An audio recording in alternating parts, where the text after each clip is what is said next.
It's an exciting time for us. It's an enjoyable time for Joe because for the first time in 2 years he's pain-free. And does he have a knockout punch on him now? Joe's always had a knockout punch, but one thing I can tell you is this: his punches are delivering at a lot faster, a lot snappier. He's throwing more punches. He's a lot happier in the gym now than what he was. And the mind, and only revealing this now, what does that psych out the other guys?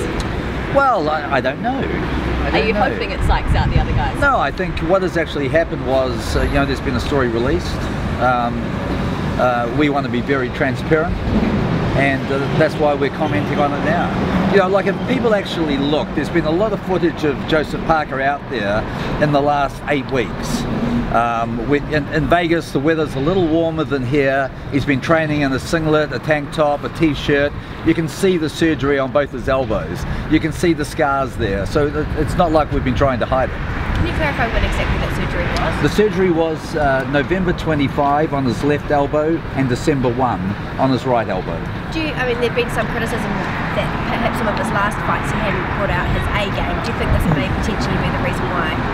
I think it's got quite a bit to do with Joe's performances in 2017.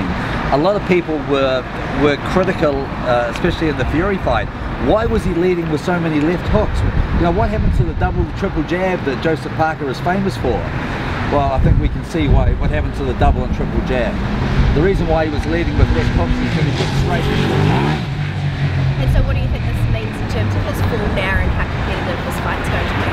Well, one thing I can tell you is the Joseph Parker that will step into the ring on the 31st of March will be a much improved version of the 2017 Joseph Parker who fought Hughie Fury and Razvan Kajan. Dave, what do you make of the smack talk that we heard from Anthony Joshua yesterday, saying he doesn't like Joseph Parker and he thinks he's a weird character? Yeah, look, I heard that, and I think he also accused me of being weird. Backstabber, I think. Well, look, Anthony Joshua shouldn't be worrying about David Higgins. He's fighting Joseph Parker. The talk is done. Eddie and I did a lot of talk, and we made a deal. It's a good deal. Everyone's happy. Now it's about Anthony Joshua and Joseph Parker, not Eddie Hearn or David Higgins. So AJ, I don't know why he's worrying about me. I haven't heard him once critique the strengths and weaknesses of Joseph Parker. Anthony Joshua should be talking about Joseph Parker's strengths and weaknesses, which is what we've been doing, and criticised for it. But that's what this is about now. It's calm before the storm. You aren't going to hear any smack talk from me. My job is done. This is about Joseph Parker and Anthony Joshua. Well, Eddie Hearn was also suggesting that you were talking trash back in New Zealand, but when you came over here, you didn't kind of follow through, that you were perhaps a bit gutless. Well, first I wasn't talking trash. I was talking fact about Joshua's jaw. He has been dropped. That's not trash talk, it's fact. Second, that was to get the deal done. Once the deal is done, there's no more need. Eddie was probably disappointed that I didn't perform for him at the press conference. Sorry, Eddie. If you want to make a scene, do it yourself. What do you think of the blatant snubbing of New Zealand and Samoan media, the only two nationalities, the nationalities of Joseph Parker, the only media that Anthony Joshua didn't speak to yesterday? Make your own mind up. Some people are humble and some pretend to be humble. And I'll let the public make their mind up. But for those Kiwi journalists to drive all the way to Sheffield and for him to walk out and leave him standing, that says something. It goes to character. And for our colleague to fly all the way from Samoa as well. Samoa's a long way, and hopefully Anthony Joshua makes time for our colleague from Samoa next time we meet. Could just say that Kevin has gone out of his way for the British journos in the last 7 weeks. You've had how many journos, British journos? 8 weeks, a lot. You know, we've had a very busy household of media from the UK. We've had them for breakfast, we've had them for lunch. You know, we've had them in the gym with us all day. You know, some of their teams were with us for 3 days at a time. So, you know, we've been very inviting and we've opened our gym and our home to them. Did you guys know that was going to happen? Was that orchestrated in any way? Sorry, the walkout? Yeah. First I heard about it was when TVNZ called me. I knew nothing about it. It is a little disappointing. You know, there's two fighters in this fight. This is a world unification fight, the first one for 8 years. This is not just about Anthony Joshua. There is an undefeated world WBO heavyweight champion called Joseph Parker, and his people are here from New Zealand and they're here from Samoa. Show them a little bit of respect. Hopefully he will get off his high horse, and when we sit down and have the press conference next week, he will speak to the media who are here and give them the respect that they deserve, as we have done to the UK media.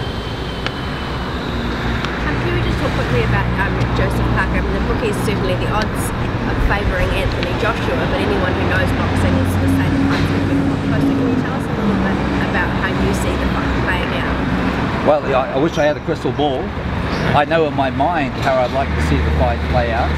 I think it's a very competitive fight. I think style-wise it's a very good matchup. I think the bookmakers have bought into this marvel of Anthony Joshua. I think they overread the Klitschko performance. We're talking about a 41-year-old man who looked pretty sloppy in his fight before that. Joseph Parker is a young, hungry guy. The bookmakers over here don't seem to give him much of a chance, which I tell you what, we've actually welcomed this training camp because it's taken all the pressure off us. All the pressure is on Joshua in this fight. The surprise will be Joseph Parker. Johnny Nelson saying yesterday that he'd seen Joe Parker last week and that he was looking lean and fitter than ever. What can we expect in the weigh-in? When he says he saw him, he saw him on TV? I think he saw him in person a couple of days ago. We haven't seen Johnny since we've been here.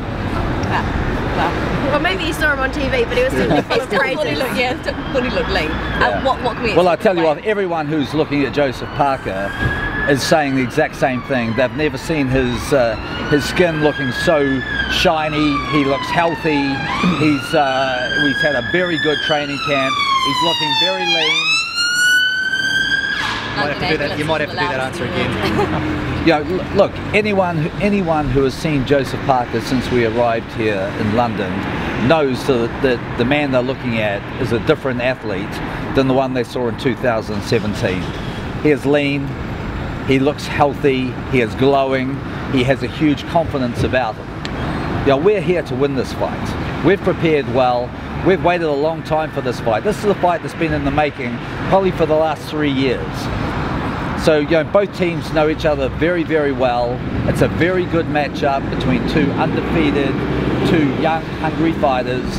And, the British public need to have a look at it and notice that there's two undefeated fighters in this fight, not just one.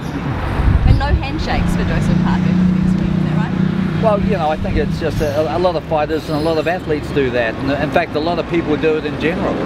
We're coming out of the winter here. There's a lot of bugs floating around, and everyone wants to pat Joe on his back and shake his hand and get a photo taken with him, and that drives me crazy. So no, it's a fist pump, and when I can, I have him wearing gloves all the time.